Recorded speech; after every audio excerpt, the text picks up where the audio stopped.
Hello दोस्तों, Ajay sir की ई पाठशाला में आपका स्वागत है। आज हम यूपी बोर्ड कक्षा 6 के गणित विषय की अभ्यास 2D सरल करेंगे। तो चलिए शुरू करते हैं। सबसे पहले प्रश्न संख्या 1 देखिए। यहाँ लिखा है संख्या रेखा द्वारा विभाजन तथ्यों को बताइए। इस प्रकार की संख्या रेखा के प्रश्न हमने अभ्यास 2B में भी सरल किए थे। वहां पर हमने देखा था कि इस प्रकार की संख्या रेखा बनी हुई थी, उस पे जो संख्या जा रही थी, हमने वहां पर योग के चिन्हों द्वारा लगाया था। लेकिन यहाँ पर हमें योग वाला कार्य नहीं करना है। इस प्रश्न में कहा गया है संख्या रेखा द्वारा विभाजन तथ्यों को बताइए। मतलब हमें ये देखना है कि संख्या रेखा जहां तक गई हुई है, वहां तक कितने भागों में इसको विभाजित करती हुई गई है। हमारी जो संख्याएं हैं, संख्याओं को इस डायग्राम में कितने अंकों तक विभाजित किया गया है। अब ध्यान से देखिए, 0 से हम चले और बिल्कुल लास्ट में हम पहुंचे 12 के पास। इसका मतलब हमारी जो संख्या है वो है 12। अब 12 को कितने कितने छोटे छोटे भागों में विभाजित किया गया है। यहां से चले 1 2 यानी कि 2 भाग में, फिर 1 2 फिर से 2 भाग, फिर 1 2 फिर से 2, 1 2 फिर से 2, यानी कि यहाँ पर 2 से इसको विभाजित किया जा रहा है। 2 के छोटे छोटे भागों में इसको विभाजित किया जा रहा है। इसका मतलब ये हुआ कि हम अधिकतम गए थे 12 के पास, और 12 को हमने 2 2 के छोटे छोटे भागों में विभाजित कर दिया। और विभाजित करने के बाद हमारे पास कितने भाग आए, 1 2 3 4 5 और ये 6। हमारे पास कुल मिला के 6 भाग आए। तो हमने अपने इस संख्या रेखा के दिए गए कथन को अंकों में प्रदर्शित कर दिया। एक बार फिर समझ लीजिए, संख्या हमारी शुरू हुई थी 0 से और आखिर में गई है 12 तक, यानी कि 12 हमारी अधिकतम संख्या है। उसके बाद इसको कितने छोटे छोटे भागों में बांटा गया है, 2 2 भागों में, यानी कि 12 को 2 2 भागों में बांटा गया। तो 12 को हमने 2 से भाग किया। अब कुल मिला के कितने भाग बने, 1 2 3 4 5 6, यानी कि 6 ही हमारा आंसर हो गया। आइए अब दूसरा प्रश्न देखते हैं। प्रश्न संख्या 2 कह रहे हैं 21 को भाग किया गया 3 से, आंसर आया 7 के संगत गुणात्मक तथ्य।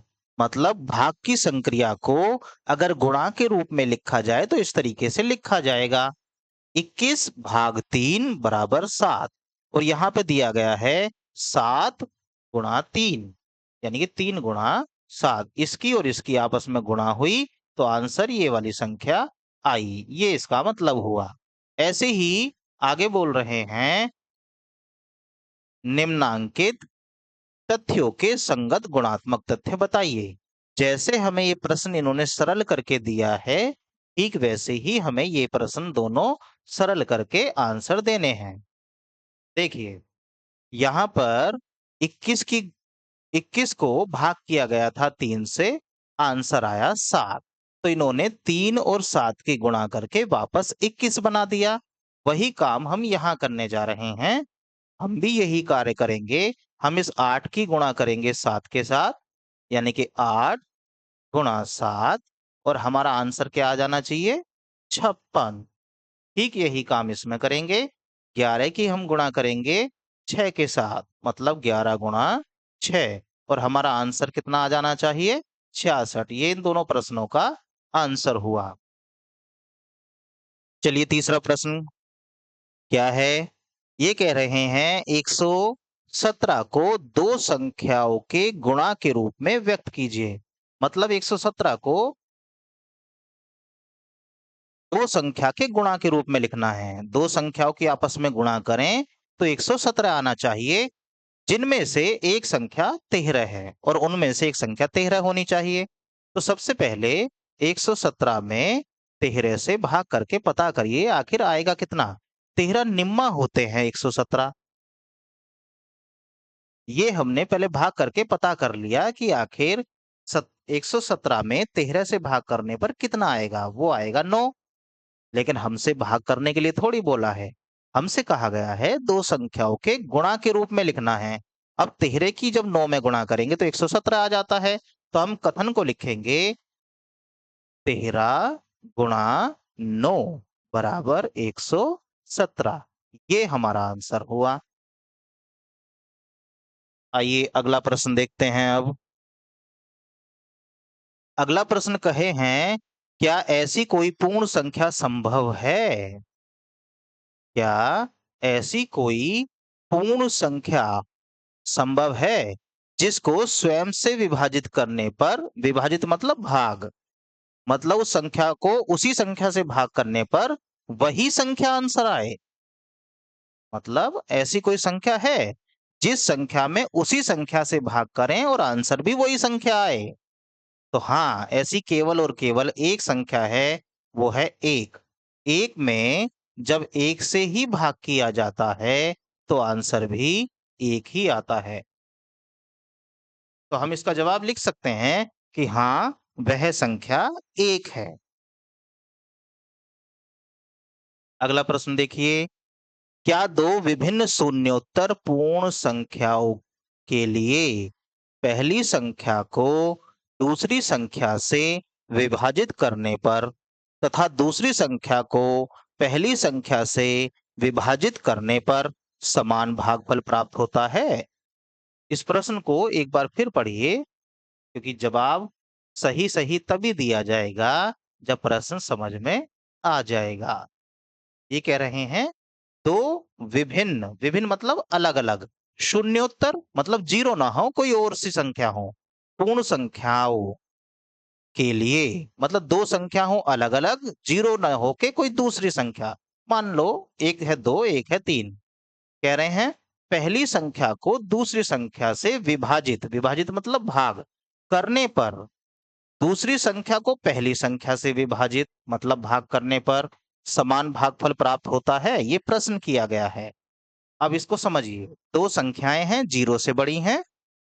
पहली संख्या को दूसरी से भाग करें, यानी कि 2 को भाग करें 3 से और फिर 3 को भाग करें 2 से।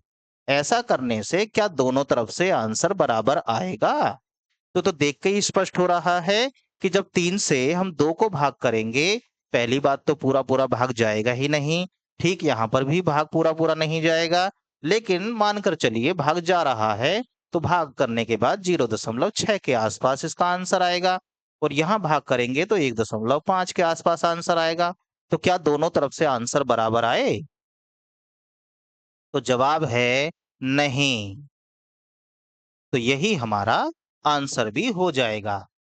एक बार इस सवाल को फिर से समझ लीजिए। दो विभिन्न शून्योत्तर पूर्ण संख्याओं, शून्योत्तर और विभिन्न और दो संख्याएं हो अलग अलग और जीरो से बड़ी हो, पूर्ण संख्याओं के लिए पहली संख्या को दूसरी से विभाजित मतलब पहली संख्या को दूसरी से भाग करने पर तथा दूसरी संख्या को पहली संख्या से विभाजित मतलब दूसरी संख्या को फिर पहली से विभाजित करने पर समान भागफल प्राप्त होता है। तो हमने दो संख्या अपनी तरफ से मान ली, आप कोई सी भी दो संख्या ले सकते हैं।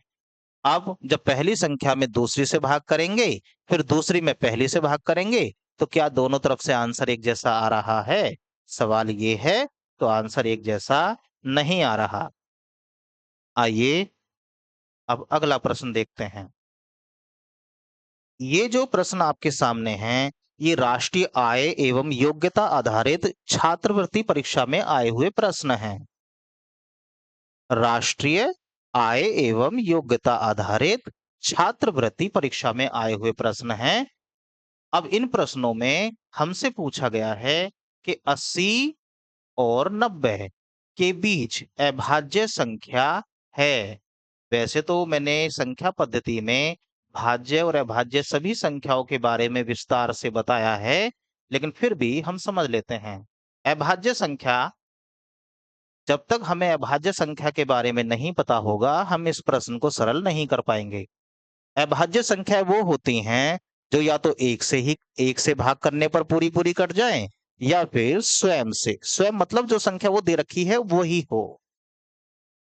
अगर ऐसी कोई संख्या है जैसे 3 है, 3 में या तो 1 से भाग जाएगा या फिर 3 से खुद से ही भाग जाएगा।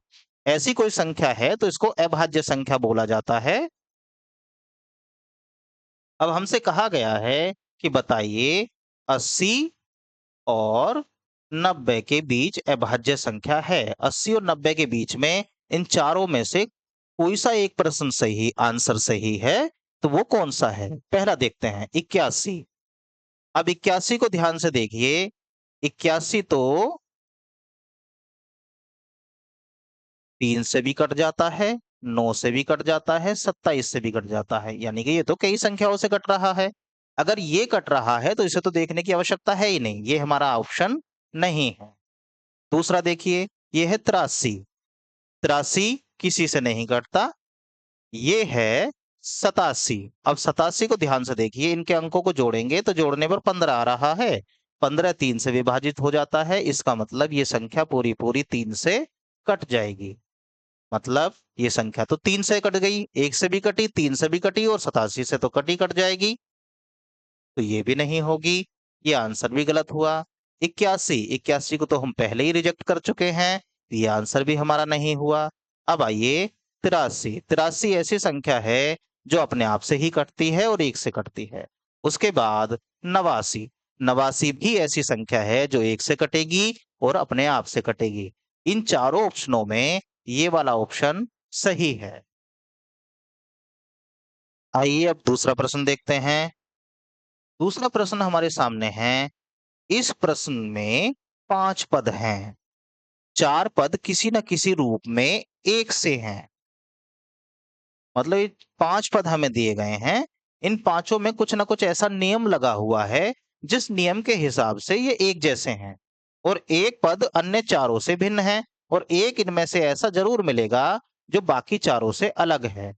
अन्य से भिन्न पद की संख्या को उत्तर पत्र पर संगत प्रश्न के सम्मुख वृत्त से घेरिए। मतलब जब ये प्रश्न आया होगा तो हमें कोई ऐसी आंसर शीट मिली होगी जहां पर कोला बनाने के लिए कहा गया होगा। आइए इस प्रश्न को देखते हैं। इसमें कुछ ऐसा नियम लगने के लिए बोल रहे हैं जो चारों में एक जैसा लग रहा है। पहले इस संख्या को देखिए, 6 की गुणा जब 3 में करेंगे तो 18 आएगा। 6 तिया 18। ठीक। अब अगला आइए, 7 की गुणा जब 5 में करेंगे तो 7 पंजे 35। ये भी ठीक है। 9 की गुणा जब 3 में करेंगे तो 9 तिया 27। 4 की गुणा जब 5 में करेंगे तो 4 पंजे 20। ये बराबर नहीं है। 8 की गुणा जब 7 में करेंगे तो 8 सत्ते 56। इन्होंने कहा कि 4 संख्या ऐसी हैं जो किसी नियम से एक जैसी हैं। देखिए, यहाँ 6 की गुणा 3 में हुई 18 आ गया, 7 की गुणा 5 में हुई 35 आ गया। यानी कि 2 संख्याओं की गुणा करने पर तीसरी संख्या आ रही है। केवल ये वाली संख्या ऐसी है जहां दोनों की गुणा करने पर तीसरी संख्या नहीं आई। तो यही हमारा आंसर हो गया। अगला प्रश्न देखिए। अगला प्रश्न हमें दिया गया है, दिए गए 5 विकल्पों में से लुप्त पद को ज्ञात कीजिए तथा उसकी संख्या को सही प्रश्न संख्या के सामने उत्तर पत्र में लिखिए। अब ये जो संख्याएं दी गई हैं, इन संख्याओं को भी ध्यानपूर्वक देखना है और इस प्रश्नवाचक चिन्ह के स्थान पर इन पांचों में से कौन सी संख्या आएगी वो हमें ढूंढकर निकालनी है। अगर आपको संख्याओं के वर्ग याद हों तो आप देख पा रहे होंगे, तो ये जो 196 जो होता है ये 14 का वर्ग होता है। 169 जो होता है ये 13 का वर्ग होता है। 144 जो होता है ये 12 का वर्ग होता है। 121 जो होता है ये 11 का वर्ग होता है। 100 जो है ये 10 का वर्ग होता है। अब ध्यान दीजिए, सबसे पहले आया 14 उसका वर्ग, फिर 13 का वर्ग, फिर 12 का वर्ग, यानी कि संख्या घटती जा रही हैं। पहले आ रहा है 14, फिर 13, फिर 12, 11, 10, तो इस बार आना चाहिए 9।